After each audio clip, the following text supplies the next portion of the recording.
Are you ready for the word this morning? No, are you ready for the word?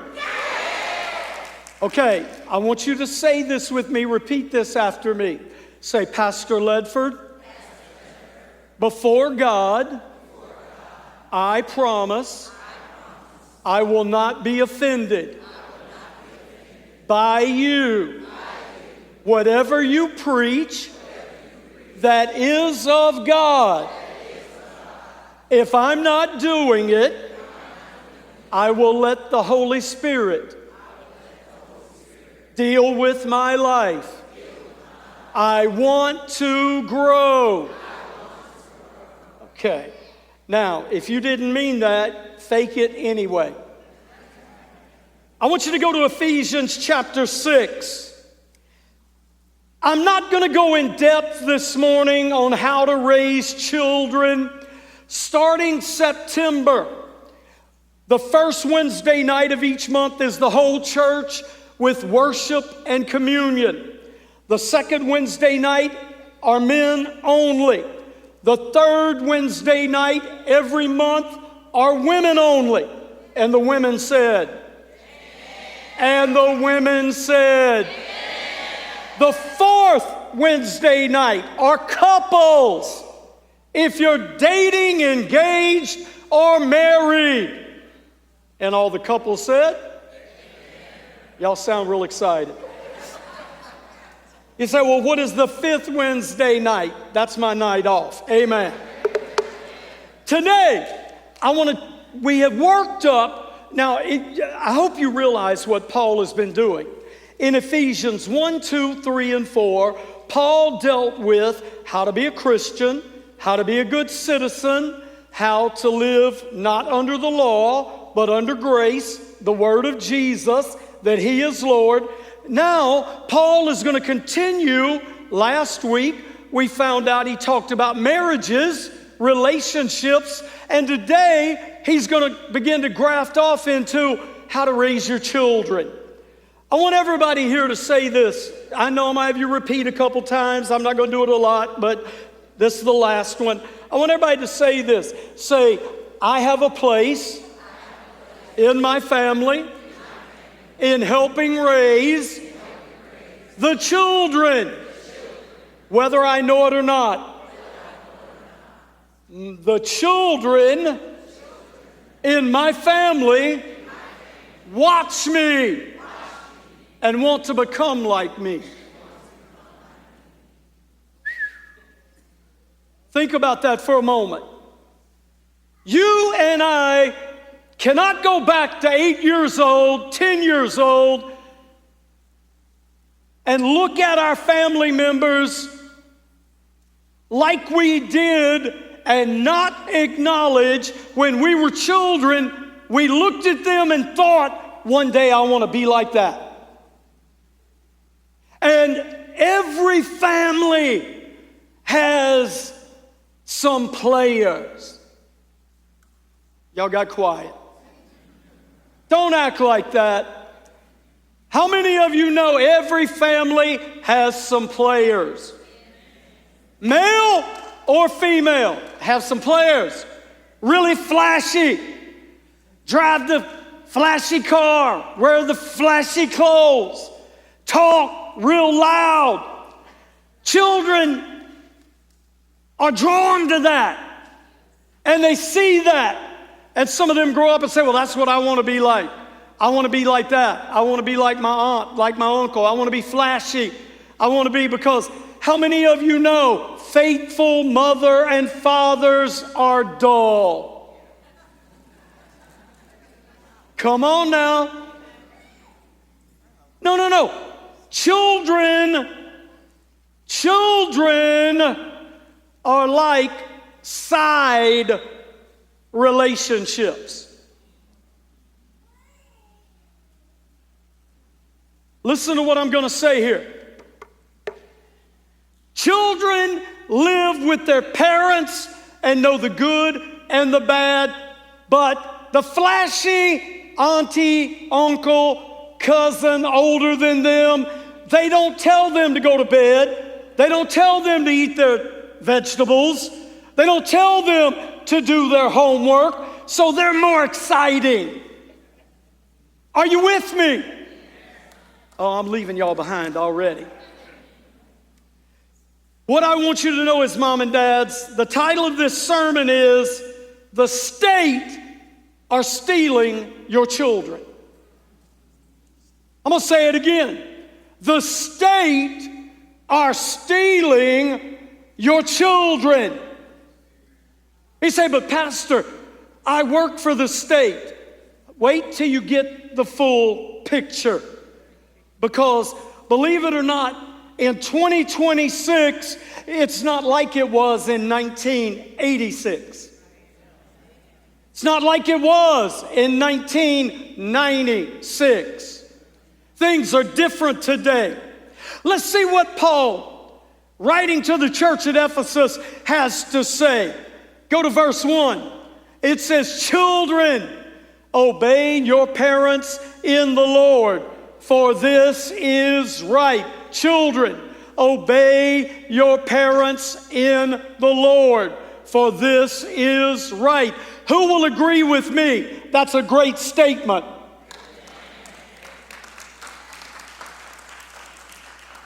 Really? You don't agree? You didn't move? Who believes, children, obey your parents in the Lord, for this is right?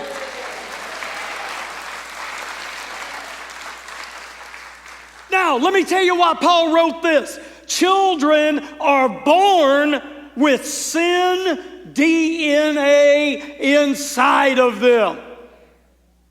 Listen, Shiloh that we dedicated just now, that little child has rebellion in him. He has the sin of his fathers through the bloodline have been passed into him, like every child. Like every child. I know some of you are sitting out there thinking, oh, Pastor Ledford, my little angel is perfect. My little baby is perfect. My little baby would never do anything wrong. My little baby is just like Mary, the mother of Jesus. You obviously didn't leave the camera on while you were gone. Children have sin DNA born into them. It is the parent's obligation to demand of God, the demand of God to raise them to understand and function as a human being that is pleasant to be around. Let me say that again. Children are born with rebellion and sin in them. God gave that child to you to drive out that rebellion and that sin and raise them to be people that are pleasant to be around. How many of you want your children to be pleasant to be around?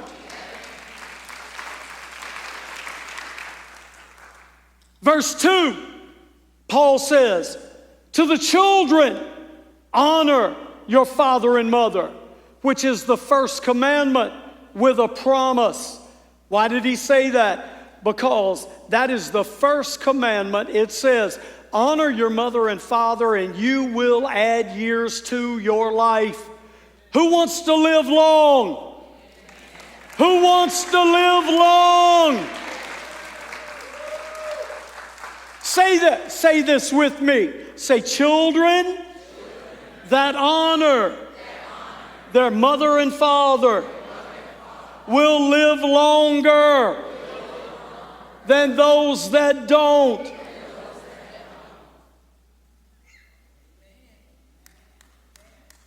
He says, honor your mother and father, which is the first commandment with a promise.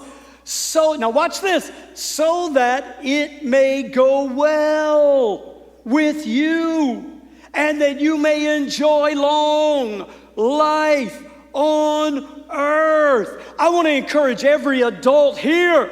I was born in 1964. so you don't have to imagine how old I am.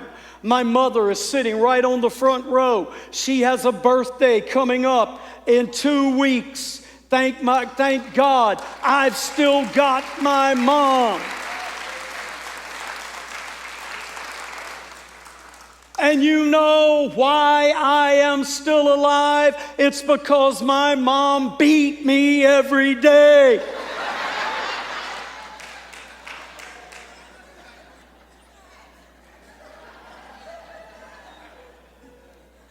I still fear my mother.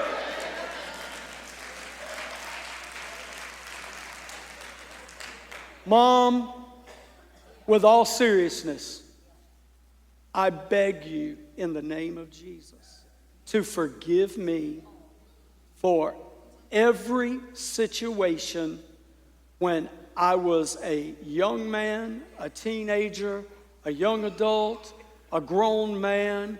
If I did not honor you and my Father, I repent right now before God and everyone here, not to be a sign or draw attention. I want to live. And I ask you to forgive me.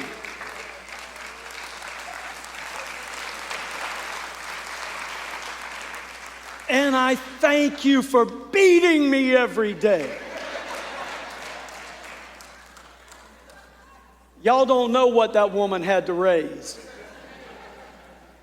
Listen, obviously, now think about this. Paul just said, honor your father and mother, which is the first commandment with a promise, so that it may go well with you and you can add years to your life. Obviously, if there was not a need for children to be taught how to honor their mother and father, this verse would not be needed. If children just popped out and were programmed by God to be obedient every day, Paul would never have to write, parents, raise your children in the Lord, for this is right. Children, listen to your parents and obey them, for it will add years to your life. But if parents do not teach their children to obey them, they are robbing them of years of their life. Parents, if you are not disciplining your children, you are not showing them love, you're taking years off of their life.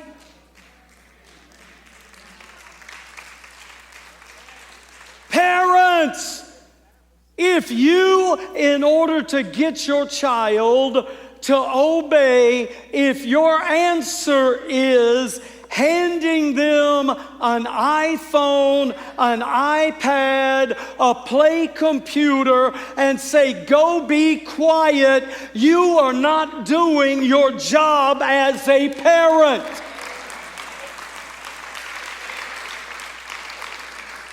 It's easier to hand them off. But let me tell you what you don't know. Every program in those computerized items is telling your child to not obey you, but to obey the culture. The state is stealing your children. You say, what are you talking about, Dr. Ledford? Well, how many school teachers do I have? How many people do I have that work in education? Stand up. If you work in education, you may be a teacher, you may be an administrator. We've got an assistant principal. Oh, come on.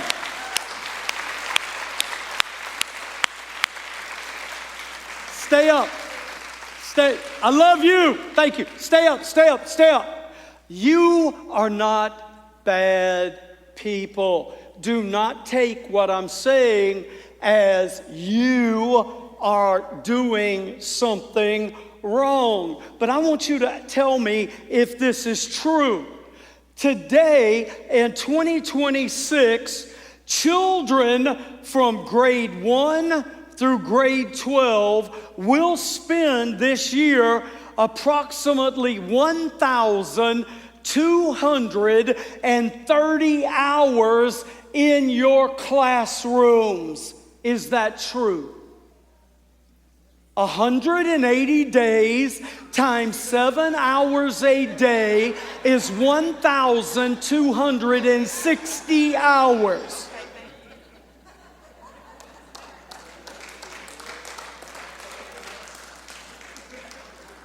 You can be seated. I want everybody to say this with me. Say 1,300 hours.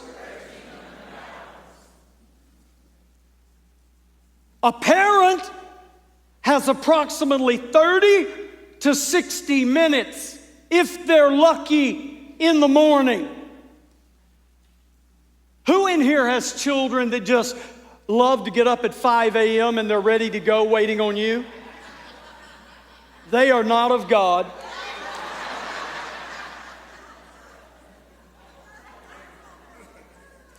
Andrea and I, we had 3 boys. We had one, I'm not going to tell you which one. We had one who, when you went and woke him up, he would go, he and his brother had a Jack and Jill bathroom, rooms on either side, bathroom in the middle. He would crawl up in the bathtub, turn the shower on warm, and go back to sleep in the tub.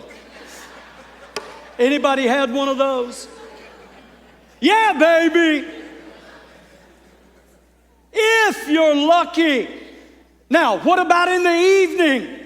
If you're lucky. We live today where both parents mostly work. 75% of homes, mother and father work. So, from when you arrive at home, your child's at home, and when you take out dinner, homework, baths, wind down, all that's not quality time.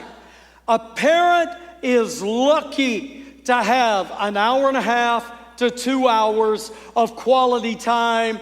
Add that 30 minutes in the morning. That means the school has your child 7 hours a day. You have your child 2.5 hours a day.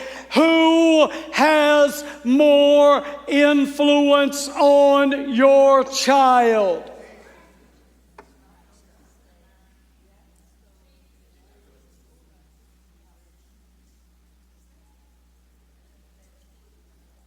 We don't have a gun problem, we have a parenting problem. Oh, that got some of y'all mad. Oh no, Dr. Ledford, they need to take guns off the street. No, if parents were involved in their children's lives, they would know if they had a gun.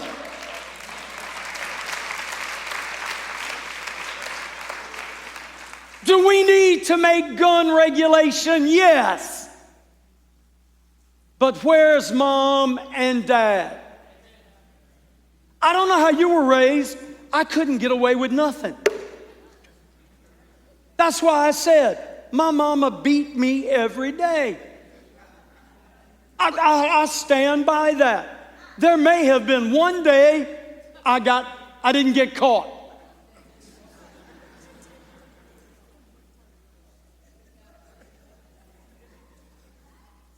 I don't have time to tell you everything today, but I want you to remember this. A child that lives in your home, under your roof, that you are raising, has no rights to privacy before they become 18.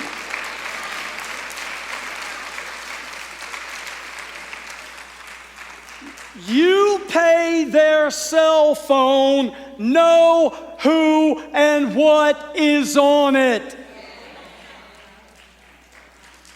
Look on their computer. Get involved. Be a parent. They've got sin nature. And God said, I put you in their life to be a mommy and daddy, to help add years to their lives. And, let me lay this out. We don't have a drug problem. We have a parenting problem. What we do have is a mental health problem. We don't have proper diagnosis and medical help for teenagers today that need the right medical help. I'll give you that. But I want to tell you something, parents. Please, if you're here today, reach over and touch somebody next to you right now and say, please listen to what he's about to say. Come on, help me.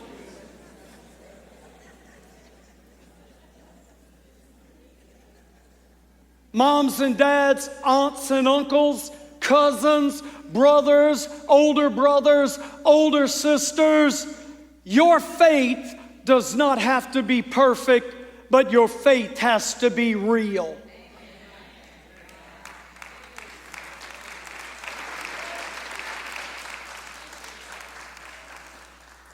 You know, one of the things that changed my life more than anything, I remember being in a service. I was a teenager. My mom and dad had drugged me to church during the middle of the week. We were at another church, a charismatic church, thousands of people.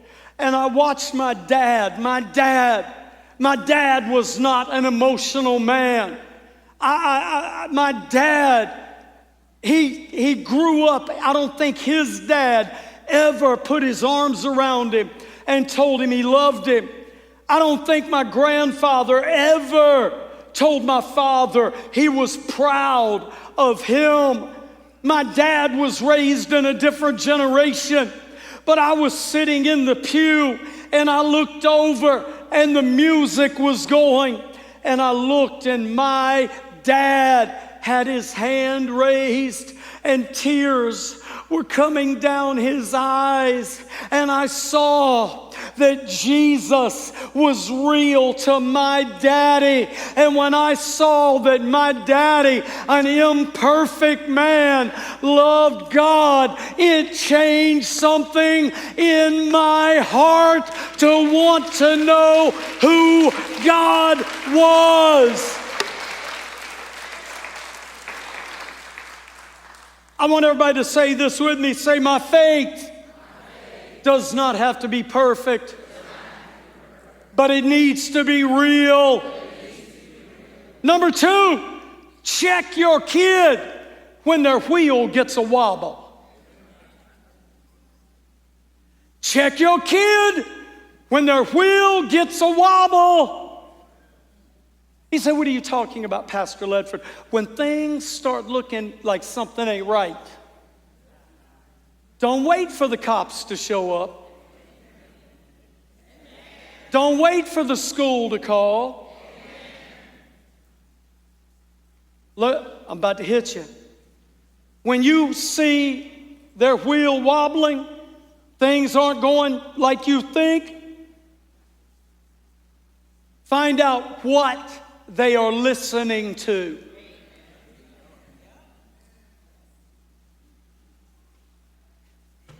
If the lyrics of the music they are listening to cannot be read in a public place, they should not be listening to.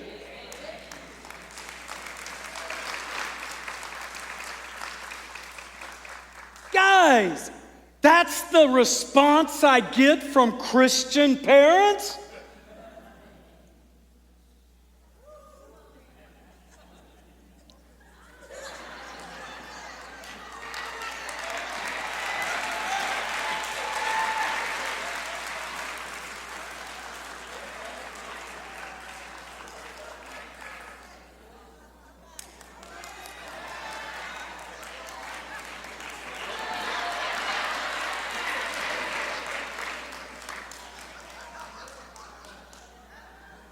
I wanted to quit and God wouldn't let me.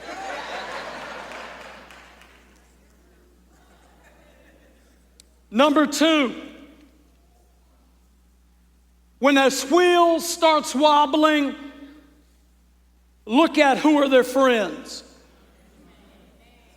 If you are a parent, you should be picking and choosing your children's friends.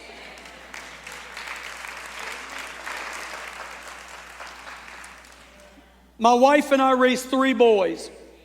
When my oldest son was 12 years old, he had 3 friends whose parents were in the church. But I knew those parents, they came to church every Sunday, but they let their 3 boys do whatever they wanted to do. There was no limitation. So we drew the law. We said, son, those 3 boys can come spend the night at our house anytime. You are not allowed to go spend the night at their house. He said, why, Dad? They come to church. I said, because their parents do not follow up on them. Their parents don't check on them. And I'm going to prophesy to you, they are going to end up in trouble. Trust me. You say, oh, but Pastor, I can't do that. I've got to be a friend to my child.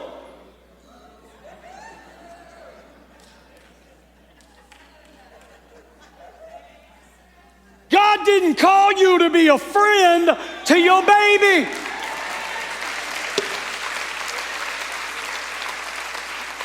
God called you to be a parent. Fast forward 4 years.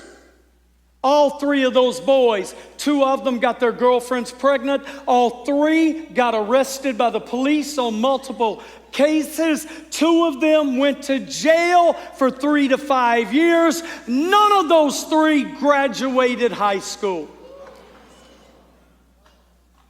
Our son never went to jail, never got called by the police, graduated, and went on to college. Because I and his mother said, you were given to us by God, and we're going to watch over you, and we know you're stupid, so we're going to help you out.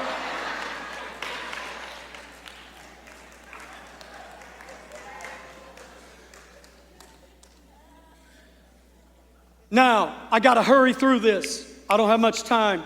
Go to verse 4. Now, Paul is going to give us some information as parents. He says, fathers, and he includes mothers. Everybody say mothers. He's talking to both. But fathers, do not exasperate your children. Instead, bring them up in the training and the instruction of the Lord. That word, that Greek word there, exasperate, is the word parodizo. Parodizo. What it means is, do not provoke your children to anger, embitter them, do not frustrate them, do not irritate them to the point of resentment or discouragement. Do not break their spirit. Do not crush their dream. Do not hold them back, but push them into the promise God has for them.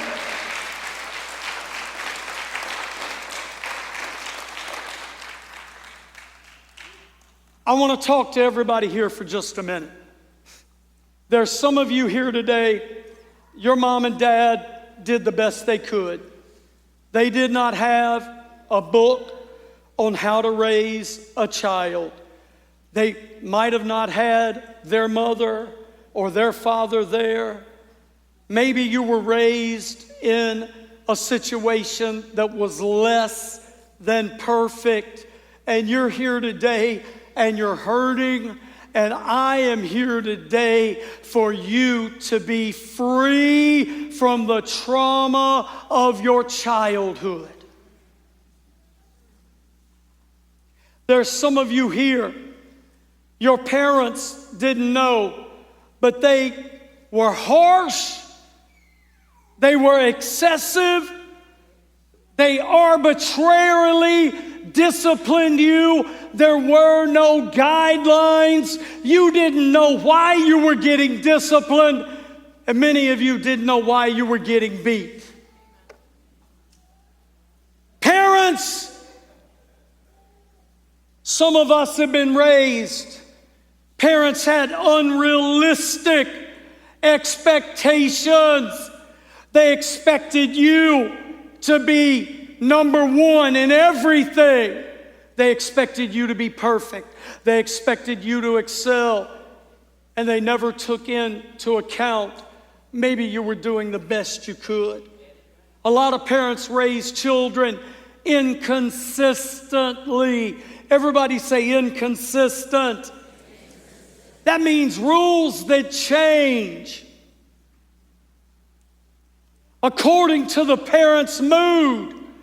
If a parent's stressed out, they take it out on the child. If a parent's tired, they take it out on the child. A child needs to know what to expect every day.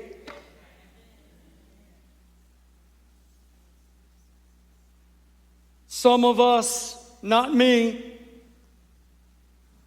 I'm an only child. Anybody else here an only child? You're the only one. Raise your hand. I want to see who you are so I can make friends with you.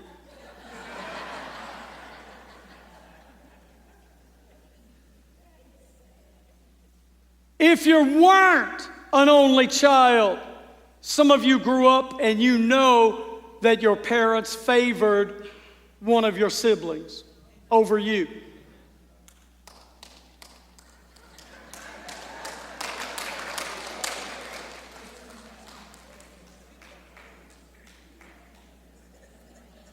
Would you like to comment on that, Miss Ruth?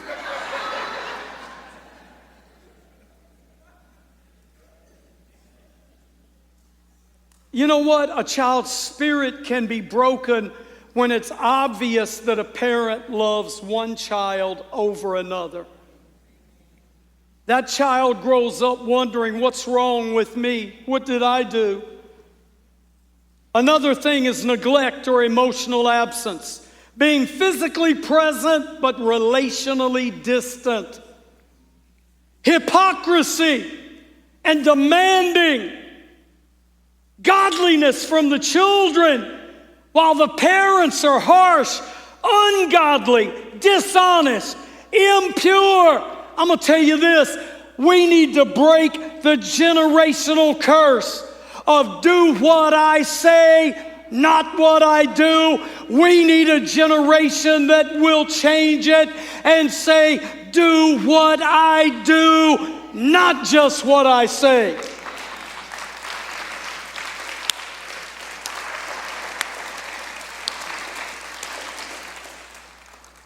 We have some of us here today have been damaged because of verbal or emotional wounding. Sarcasm. How many of you know sarcasm hurts? No. Who knows sarcasm hurts?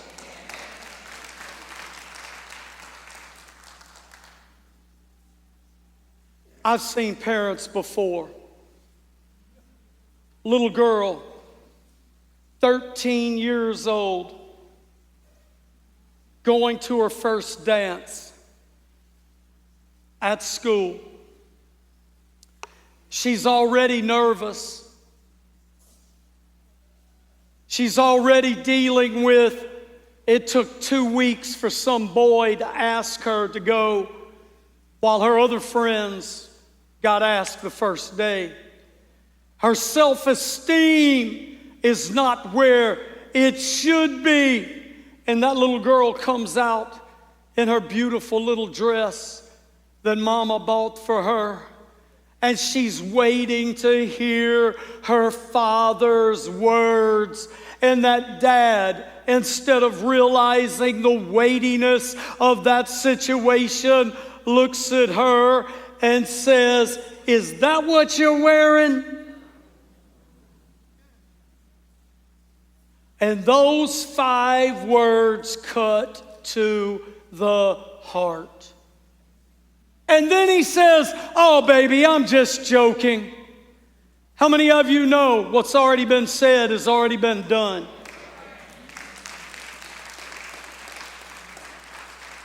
Last, I'm closing. There are some of us in this room today that were raised under authoritarian control without relationship.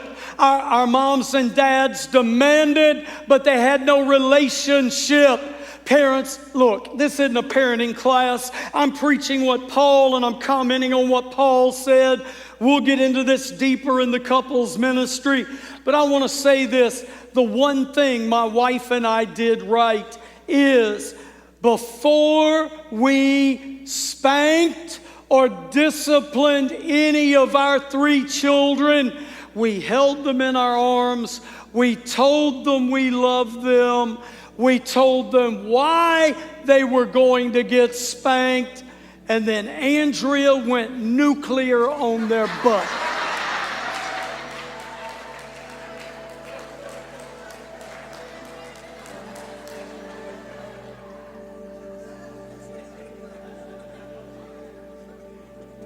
And then after Andrea went off on them, she held them in her arms. She told them she loved them.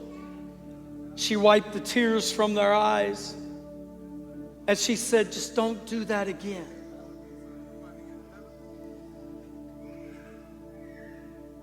How does this land in 2026? What do we do? Number 1, set a new standard in your home. Who will agree with me? We need to set a new standard for this generation.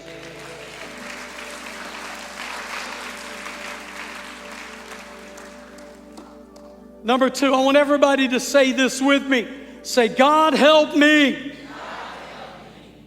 Show my children to do as I do, not do as I say. You know what that means? Take them to church, and you get involved in church and show them how they should live.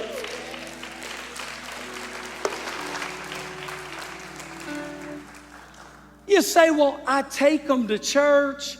Yeah, but are you involved?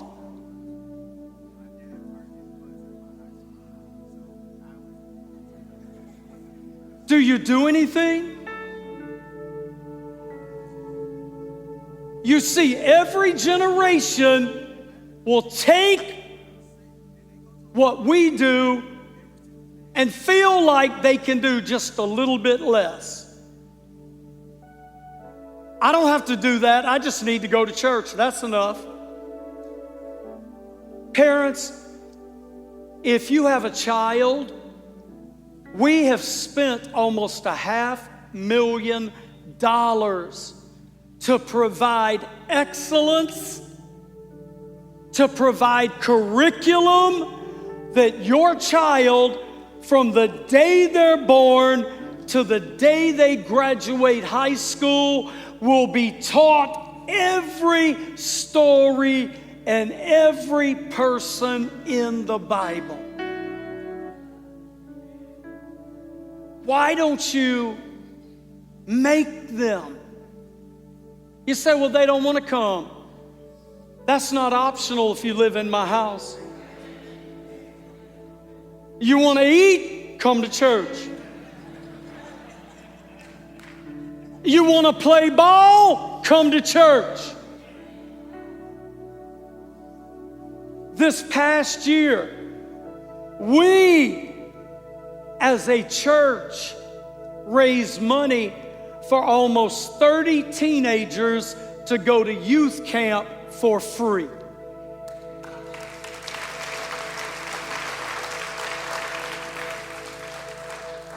We're going to start having junior high and high schoolers sign up for youth camp next June. Starting next month, they're going to start signing up.